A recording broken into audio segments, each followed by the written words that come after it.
नमस्कार दोस्तों, स्वागत है आप सभी का हमारे YouTube चैनल भगवान भरोसे ट्रेडिंग की एक और नई वीडियो में। तो ये वीडियो हमारा एसओएस का पार्ट होने वाली है। बीच में हमने एक मीम कॉइन की वीडियो डाल दी थी जो क्रिप्टो करेंसी की, जो कि काफ़ी इंपॉर्टेंट थी क्योंकि अभी क्रिप्टो अपने डाउन ट्रेंड में चल रहा है, तो इस टाइम इन्वेस्टमेंट का अच्छा मौका था। ठीक है, तो वापस से आते हैं अपनी सीरीज़ पे। एसओएस पे हमने सेलिंग क्लाइमेक्स कंप्लीट कर लिया हुआ था, पूरा का पूरा सेलिंग क्लाइमेक्स हमने पढ़ लिया है। क्राइटेरियाज़ क्या होते हैं, कैसे ट्रेड करते हैं, उसको पहचानते कैसे हैं, ठीक है, जोन कहाँ बनाते हैं। अब ये सेकंड एसओएस है, उसका नाम है नो सप्लाई। एसओडब्ल्यू में हम जैसे नो डिमांड पढ़े थे, जो कि सिर्फ एक सपोर्टिंग कैरेक्टर था, जो मेन एसओडब्ल्यू नहीं होता था, बट वो एसओडब्ल्यू का कन्फर्मेशन करता था कि हाँ मार्केट में वीकनेस आ गई है। वैसे ही नो सप्लाई एग्जैक्ट उसका अपोजिट है। ये एक सपोर्टिंग टूल है, बिल्कुल इसको मेजर एसओएस में नहीं काउंट करना है। ठीक है, सपोर्टिंग टूल है और ये तभी काउंट करना है जब हमारे कॉन्टेक्स्ट में एक मेजर एसओएस आ गया। ठीक है, दूसरा चीज़ ये हेल्प करता है हमें ये बताने में कि कॉन्टेक्स्ट में एसओएस जेन्युइन है और अब मार्केट में सप्लाई कम हो गई है। तो जब सप्लाई कम होती है तो मार्केट डिमांड को मीट करने जाता है। ठीक है, सबसे पहले हम इसकी क्राइटेरिया को देख लेते हैं। सबसे पहली चीज़ कि एक डाउन बार होनी चाहिए। नो डिमांड एक साथ लिखते रहना, अगर आपको याद होगा तो नो डिमांड एक अप बार थी। ठीक है, ये इसका जस्ट अपोजिट एक डाउन बार होना चाहिए। दूसरी चीज़, नो डिमांड और ये दोनों सेम है कि नैरो स्प्रेड, मतलब स्प्रेड एकदम छोटी, आप इस फोटो में देख सकते हो, जो नॉर्मल स्प्रेड की बार होती है उससे छोटी बार होनी चाहिए। ये इसका क्राइटेरिया नंबर 2 है। ठीक है, तीसरा चीज़, एग्जैक्ट नो डिमांड की तरह वॉल्यूम इसका प्रीवियस 2 वॉल्यूम से कम होना चाहिए। जैसे कि इस बार की वॉल्यूम को देखो, ये इससे भी कम है और ये इससे भी कम है। इन दोनों प्रीवियस कॉन्जिक्यूटिव वॉल्यूम से अगर रेड बार की वॉल्यूम कम हो, रेड बार छोटा हो, नैरो स्प्रेड हो, तो हम उसको नो सप्लाई कंसिडर कर लेंगे। ठीक है, चौथी चीज़ जो मोस्ट इंपॉर्टेंट है कि ये एसओएस के बाद आनी चाहिए। तो देखो यहाँ पे है एक मेजर एसओएस आया हुआ है, ये कौन सा एसओएस है मैं आपको बाद में बताऊंगा। इसको एब्जॉर्प्शन कहते हैं, इसको कैसे आइडेंटिफाई करते हैं वो सारी बातें बाद में होंगी, बट अभी हम नो सप्लाई पढ़ रहे हैं। तो नो सप्लाई में आप एक बात बस याद रखना कि ये एक एसओएस है। इस कॉन्टेक्स्ट में क्या हमारे पास एक नो सप्लाई आ गई, इस नो सप्लाई ने क्या काम किया। इस नो सप्लाई ने बताया कि ये जो कॉन्टेक्स्ट में हमारा एसओएस है ये एक जेन्युइन एसओएस है और मार्केट यहाँ से ऊपर की तरफ जा सकती है। जाएगी कि नहीं जाएगी हमें वो नहीं पता है, ट्रेड कैसे लेंगे मैं आगे बताऊँगा। अभी सिर्फ आप नो सप्लाई को पहचानने का क्राइटेरिया समझो। ठीक है, नो डिमांड के just opposite no supply. No demand एक अप बार होती है, नो सप्लाई डाउन बार होती है।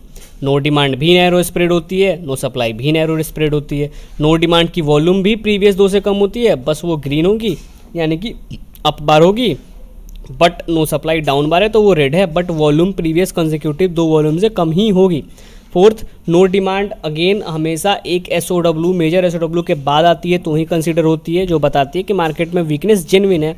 No supply to be opposite हमेशा एसओएस मेजर एसओएस यानी सिग्नल ऑफ स्ट्रेंथ के बाद आएगी, जो ये बताएगी कि हाँ इस बार जो बायर्स हैं वो जेन्युइन है। यहाँ पे सेलर यहाँ पे धीरे धीरे गायब हो रहा है। ठीक है, अब इसका कुछ एग्जांपल मैं दिखा देता हूँ।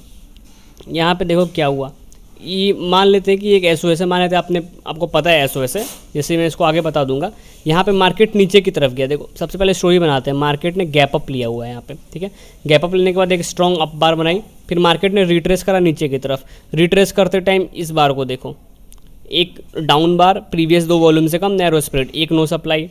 फिर उसके बाद इस बार को देखो, अगेन स्प्रेड बहुत छोटी और एक क्या कहते हैं उसको, नो सप्लाई बार यानी वॉल्यूम प्रीवियस से कम है। इसका मतलब हमारी स्टोरी सपोर्ट ऐसे वे में कर रही है कि मार्केट जब नीचे जा रहा है तो सेलर्स जो है वो वीक होते जा रहे हैं, मतलब कि सेलर स्ट्रॉन्ग नहीं हो रहे हैं, वॉल्यूम देखो घटता जा रहा है सेलर का। ये कहीं ना कहीं डिनोट होता है कि मार्केट में बायर्स की एंट्री होने वाली है।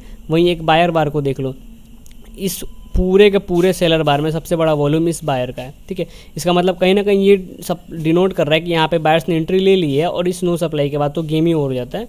एक नो सप्लाई ये, एक नो सप्लाई ये, इसके बाद मार्केट की देखो रैली कैसे आ गई। तो नो सप्लाई पहचानना बहुत इंपॉर्टेंट है, but no supply right time पर पहचानना ये उससे ज़्यादा इंपॉर्टेंट है। ठीक है, मैं एक और चार्ट आपको दिखाता हूँ, इसके बाद आपको नेक्स्ट वीडियो में नो सप्लाई के कंपेरिजन्स वगैरह बताएंगे। ठीक है, इस चार्ट में देखो नो सप्लाई ढूंढो, न्यूमरस नो सप्लाई मिलेगी आपको।